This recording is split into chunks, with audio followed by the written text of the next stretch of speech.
Oh, and I just finished third grade. And I'm about to go to fourth grade, but I miss my classmates. Today we're going to read The Uppercase, Trouble in Capital City by Lazar, illustrated by MacDonald. I was dozing in my chair when Question Mark barged into my office. He looked bent out of shape. "What's the matter, Mark?" I asked. "Don't ask," Mark said. "I'll run out of ink." "True, this town is full of questions. I need your help, and his help too." He grabbed exclamation to emphasize the point. Finally, Mark spelled it out.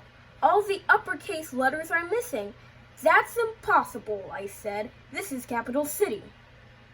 "Private Eye, you're the last capital letter standing," said Mark. I sat down. This was serious. If all the capital letters were gone, there'd be incomplete sentences dangling everywhere. The entire city would be thrown into chaos. Plus, I had to watch my step. I could be next. I told Mark I'd take the case. It was tough catching up with all the types I needed to interview. Hyphen was busy dashing around town. Period was directing traffic. Ampersand was minding her P's and Q's.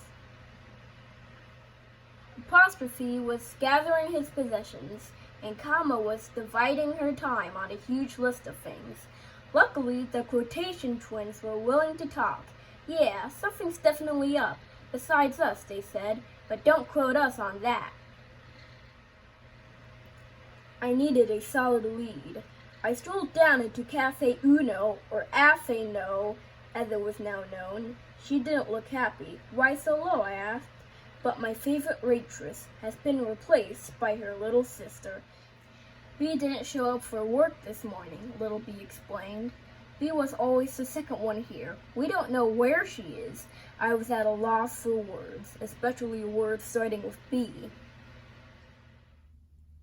"Here, B left this." Little B handed me a slip from B's order pad.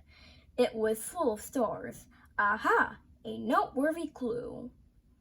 Sometimes an asterisk gets mistaken for a star, so I questioned my old pal 8 who lives below him, but we came to a dead end. After a long day on the case, I sat on my stoop and watched the sky darken. "Oh, B, where could you be?"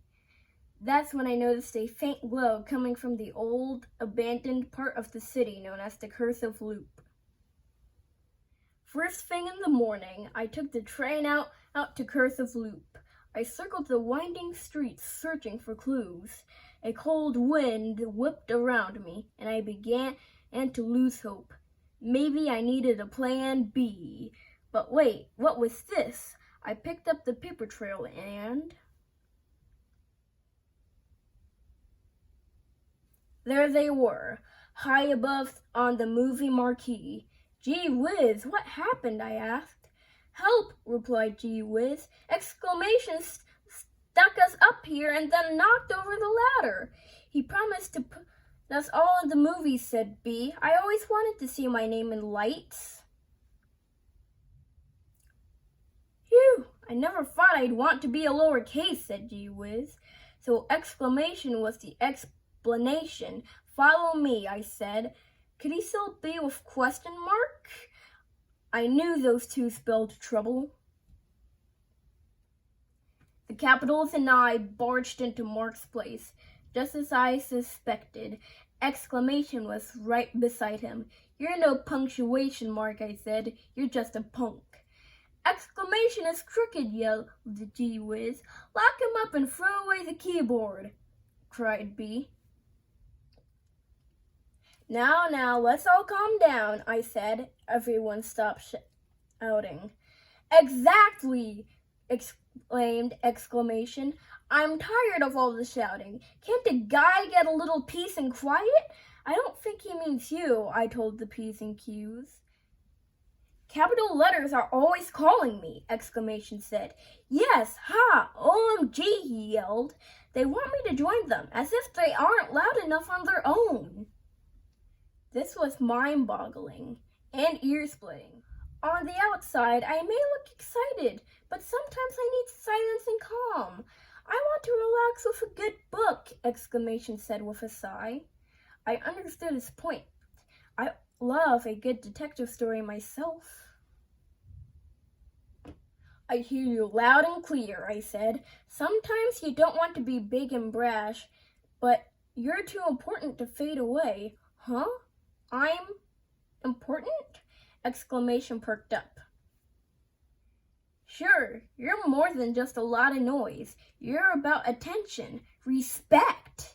In the end, you make a huge impression. You can be a straight, stand-up guy. Just then, the grammar police arrived. This is totally out of character for you, exclamation, they said. Come along, we've got to book you. According to the letter of the law, exclamation would serve a short sentence. Turns out that cooling off period was just what he needed. As for B, well, she's always been a star in my eyes.